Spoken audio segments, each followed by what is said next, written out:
que vous passez une bonne journée. Aujourd'hui on se retrouve dans une nouvelle vidéo dans ma chambre. Et avant de commencer, je voulais vous montrer mes petites boucles. J'ai utilisé ce boucleur de chez Hot Tools.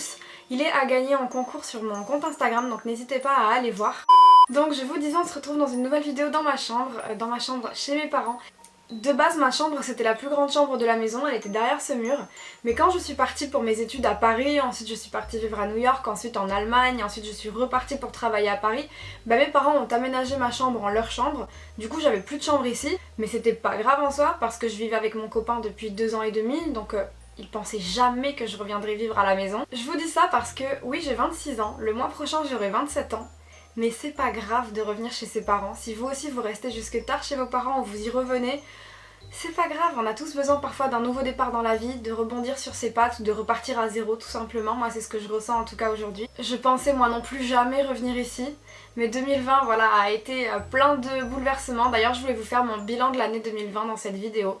Je sais que 2020 ça a été une année de merde pour tout le monde.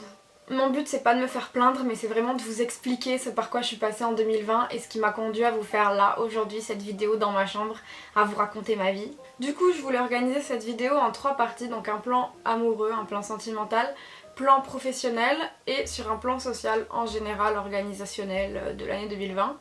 Donc sur un plan amoureux ça a été très compliqué cette année 2020 parce que je me suis séparée de mon ex, comme vous le savez et comme je le répète à chaque fois, le 26 décembre 2019. Du coup j'ai commencé 2020 en vivant vraiment un deuil amoureux énorme parce que pour moi c'était l'amour de ma vie, c'était l'homme de ma vie, le futur père de nos enfants et c'était inconcevable pour moi qu'on se sépare un jour, vraiment je pensais l'aimer toute ma vie. J'avais déménagé pour lui si vous vous souvenez, j'habitais à New York, je l'ai rencontré à New York et ensuite je suis partie vivre en Allemagne. Je ne parlais pas l'allemand, je ne connaissais personne en Allemagne et je n'avais pas de travail là-bas. Du coup, ce que j'ai fait malheureusement c'est que j'ai construit toute ma vie autour de lui parce que c'était mon seul repère en fait finalement là-bas. Je connaissais pas la langue, j'avais pas d'amis, j'avais pas encore de travail. C'est vraiment tout autour de lui que j'ai construit en fait. Et donc quand il m'a quittée, vous comprenez bien que j'ai perdu mon seul repère. Mais plus que ça, j'ai l'impression que j'ai perdu ma vie. Parce que en fait c'était moi qui m'étais greffée à sa vie, je m'étais adaptée à lui en fait. Du coup quand il m'a quittée, je retrouvais pas ma vie. Je sais pas comment vous expliquer ça, c'est fort un peu mais je sentais que je m'étais adaptée pour coller à sa vie. Et quand il m'a de sa vie, j'étais dans l'air comme ça. Rien m'appartenait dans la vie que je menais puisque tout ce que j'étais c'était greffé à lui et à sa vie à lui. Je sais pas comment expliquer ça mais c'est très dur à ressentir en tout cas. Parce que le problème c'est que je m'étais construite moi autour de cette relation. J'étais devenue végane parce qu'il était végane, j'étais devenue comme ci, comme ça parce qu'il aimait ci et ça. Je savais plus ce que c'était d'être moi-même en fait, je m'étais trop adaptée à lui. Et j'ai vraiment perdu confiance en moi, en plus de ça la dernière année de cette relation. Donc pendant un long moment, ça a été une grosse dégringolade en termes de confiance en moi. Parce que je sentais que j'étais pas assez, pas suffisante pour le rendre heureux. Je faisais vraiment tout mon possible mais ça marchait pas, au point où il voulait aller voir ailleurs sur la fin clairement. Du coup début 2020 pour moi ça a été la souffrance intense, la dépression. J'avais jamais ressenti autant de peine dans mon cœur. Je pleurais tous les jours, j'étais inconsolable, vulnérable, faible, et j'étais perdue, je savais plus qui j'étais. J'ai commencé à faire de la médecine esthétique dès janvier 2020 pour vous dire, il m'a quitté le 26 décembre et mi-janvier je faisais les lèvres, les pommettes, le menton, la jawline, le nez. Parce que les gens de qui je me suis entourée à ce moment-là m'ont fait penser que je n'étais pas assez jolie pour me reconstruire une vie et aller de l'avant, qu'il fallait ce changement physique là. Donc encore une fois en termes de confiance en soi c'était très difficile parce qu'on te fait encore penser que tu n'es pas assez bien. Et moi à ce moment là, comment vous dire, j'avais pas la force d'avoir une autre opinion sur moi-même que celle qu'on me renvoyait de moi en fait. Pour vous dire à quel point j'étais une merde, je savais plus quoi manger. Je savais plus quoi faire de mon temps libre parce que je l'avais entièrement consacré avant à cette ancienne relation. Je savais plus quoi faire. Même au moment de manger, qu'est-ce que je mange? Je sais pas, rien ne me faisait plaisir. Alors que la bouffe c'est trop important, on est d'accord, on est content quand on mange. Moi je ressentais plus de plaisir à rien. Je vous en parle aujourd'hui mais attention, la médecine esthétique je regrette absolument pas. Je me reconnais vraiment dans ce visage et j'ai aucun problème avec ça maintenant aujourd'hui. C'est juste que sur le coup, le pas assez joli c'est des paroles dures à entendre. Surtout quand on est en dépression en fait. Donc sur un plan sentimental, 6 mois après ma rupture, j'ai eu une autre relation que j'ai malheureusement exposée sur Instagram. Et comment vous dire, avec le recul, c'était pas la meilleure solution que de sortir avec un footballeur pro parce que c'est bien connu, ils sont pas réputés pour leur fidélité. on s'arrêtera là. Et aujourd'hui, actuellement à l'heure à laquelle je vous parle, j'ai rencontré quelqu'un d'autre, quelqu'un de trop gentil avec moi, quelqu'un de bienveillant, quelqu'un de sincère, de gentil. Il me fait beaucoup de bien au moral et au cœur, genre j'en parle, je souris là. C'est une relation bien plus sereine que ce que j'ai pu avoir avant. C'est fiable en fait, c'est quelqu'un de sûr, qui a des épaules solides, sur qui je peux vraiment compter, qui est là pour moi, qui me tire vers le haut, qui me valorise énormément. Du coup ça fait que je regrette pas un petit peu toutes les souffrances de l'année, tout ce que j'ai pu vivre de mauvais, parce que ça m'a conduit là, avec une personne que j'ai le sentiment de mériter. Je sais pas comment vous dire, mais quand on est une bonne personne, on mérite une bonne personne. Et là j'ai l'impression qu'il y a un petit peu de la justice quelque part, parce que je me suis toujours bien comportée dans mes relations et j'ai toujours mérité mieux que la manière dont on m'a traitée. Et là je suis avec quelqu'un de waouh, trop bien pour moi en fait. Maintenant sur un plan professionnel, donc début 2020, j'ai commencé l'année, je travaillais pour une entreprise et en même temps j'étais sur mon compte Instagram et YouTube, j'avais un petit peu lâché. En fait après cette rupture je m'y retrouvais plus dans mon contenu, dans tout ça. J'arrivais pas à me développer sur Instagram et YouTube parce que j'avais cet autre emploi à côté qui ne me plaisait plus. Mais c'est sûr que quand on fait 40 heures semaine, c'est difficile d'enchaîner le week-end avec une vidéo YouTube, des posts Instagram, etc. C'est presque impossible, je suis pas un robot, mais je n'étais pas épanouie dans ce travail. Alors... les missions, je les aimais bien, mais je peux pas en dire plus et disons juste que toute cette histoire, ça a terminé moi par l'aide d'un avocat. J'ai été voir quelqu'un pour m'aider en fait, tout simplement. Et je peux vraiment pas en dire plus parce que j'ai pas le droit, mais si vous saviez tout ce par quoi je suis passée, waouh, c'est... disons juste que j'ai vraiment subi d'énormes chocs psychologiques. Et ne pas être bien dans son travail, c'est très dur parce qu'on y passe quand même 8 heures par jour. Et cette année, je peux pas vous en dire plus, mais j'ai également subi un harcèlement sexuel qui s'est également terminé avec l'aide de mon avocat. Donc voilà, ça n'a pas été une année facile non plus sur ce plan-là. Et bien sûr, j'ai pas pu vous en parler en temps voulu, ni sur Insta ni ailleurs. Et normalement, j'ai toujours pas le droit de vraiment détailler tout ça, donc on s'arrêtera vraiment là parce que j'ai peur des conséquences. Sachez juste que ça a été très choquant et que je n'ai rien pu confier parce que les poursuites étaient en cours. Et maintenant que tout ça s'est terminé, c'est derrière moi, j'ai plus envie de me remettre le nez dedans. J'ai aussi, comme je vous dis, peur des conséquences et pas forcément le droit ni l'envie de détailler tout ça. Avec toute cette dépression et tous ces chocs que j'ai subis, j'ai fini par ne plus avoir la force d'aller travailler, de me lever le matin, de me doucher, de me lever quoi, de manger. C'est pour ça que vous avez vu que j'avais perdu énormément de poids. Quand je mangeais le peu, j'allais vomir. Ou alors je mettais les aliments dans ma bouche juste pour sentir le goût, me rappeler à quoi ça ressemble et ensuite je recrachais. Et sinon je mangeais pas. J'ai été en arrêt maladie pendant quelques mois. Mais depuis que j'ai arrêté mon travail, je me sens beaucoup mieux.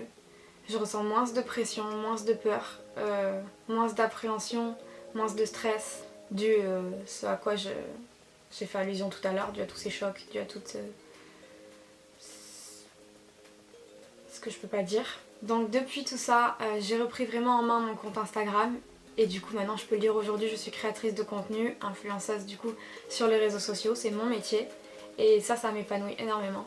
Je ressens vraiment du plaisir à poster tout ça, que ce soit des looks, des conseils, des vidéos. J'ai aussi de plus en plus de collaborations rémunérées sur mon Insta et ça c'est grâce à vous. C'est vraiment grâce aux personnes qui me suivent et qui me font confiance et j'en suis extrêmement reconnaissante et je travaille énormément pour que ça vous plaise et que ça marche aussi professionnellement en termes de collaboration, en termes de rémunération aussi pour moi. Même si pour vous dire la vérité, YouTube par exemple, j'ai même pas le droit à la monétisation parce que mes vidéos, il faut 4000 heures je crois de visionner par an et je les ai pas, donc je gagne vraiment 0€ à vous poster des vidéos sur YouTube.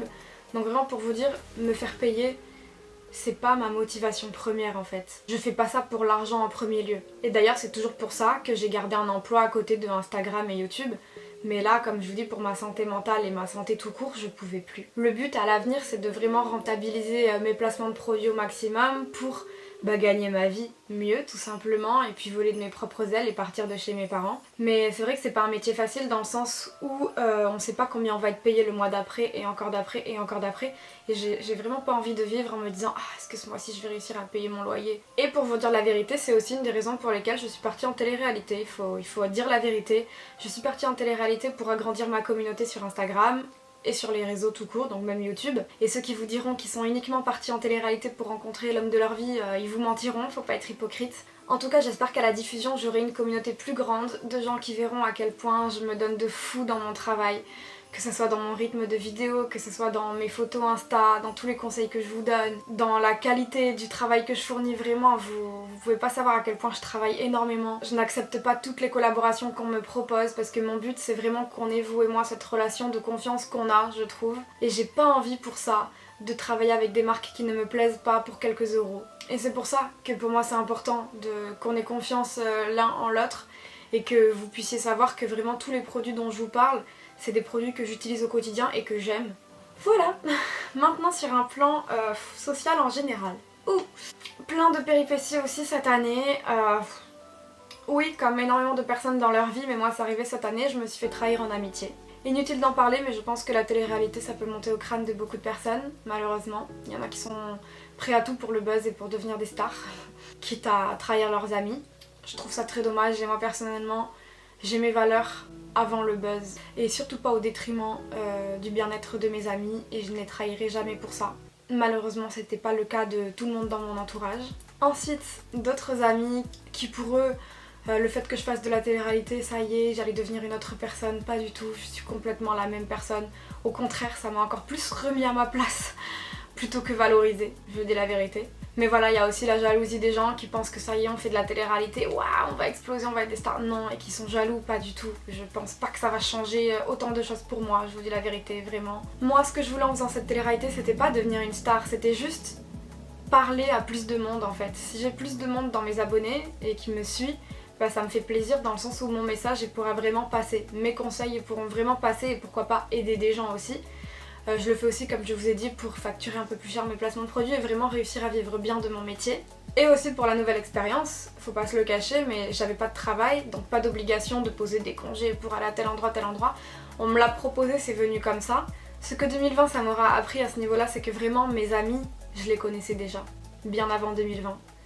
Ça a resserré mes liens avec mes meilleurs amis que je connais depuis des dizaines d'années. Que moi aussi je fais des erreurs, parce qu'il y a des amis aussi dont je ne vous ai pas parlé mais que j'ai perdu par ma faute aussi. Tout ce que je vivais psychologiquement, j'étais un peu instable et je pense que j'ai fait des erreurs aussi pour certains amis que j'ai perdus. En tout cas voilà, comme je vous ai dit, mes meilleurs amis sont restés, m'ont énormément soutenue et je suis trop contente de les avoir dans ma vie.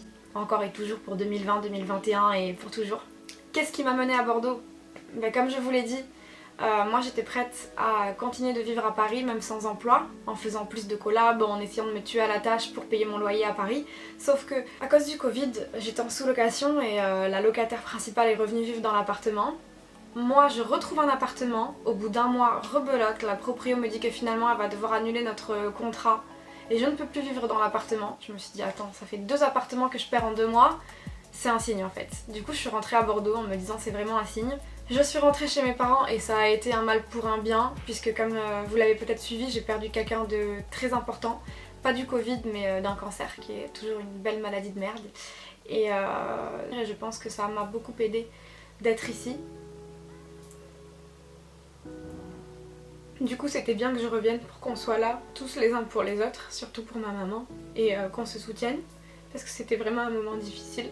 Donc comme je vous ai dit, je l'ai vraiment comme un signe. Le fait que je perde 2 appartements en 2 mois, c'était un signe pour qu'on s'entraide et qu'on survive à ça et qu'on remonte la pente.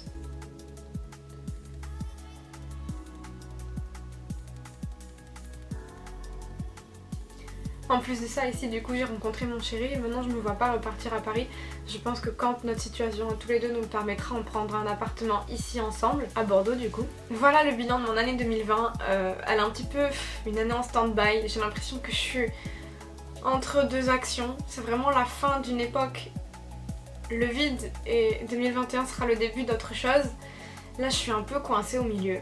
Donc voilà, il n'y a pas de bilan ni réjouissant ni génial, c'est juste ma vie quoi. Il me tarde que la situation elle évolue pour que ma vie commence un petit peu à recommencer, mais je profite vraiment au maximum d'être ici avec ma famille parce que je sais que dans quelques temps, dans quelques années, ben je repenserai à ces moments où on est tous revenus vivre ici en même temps parce qu'il y a ma soeur qui est revenue, il y a moi, il y a mes parents qui sont là et je sais que ça me manquera. Donc j'essaie vraiment de profiter de ces moments là, même si je suis un petit peu angoissée à l'idée de l'avenir et que j'ai envie d'avancer, je profite quand même de ce qui se passe maintenant. Voilà, cette vidéo est terminée, c'est tout pour mon bilan de l'année 2020. Dites-moi vous, si votre bilan il a été plutôt positif sur un plan sentimental, professionnel et général, ou négatif bien sûr. Et bah nous on se retrouve demain pour une prochaine vidéo. Ciao ciao.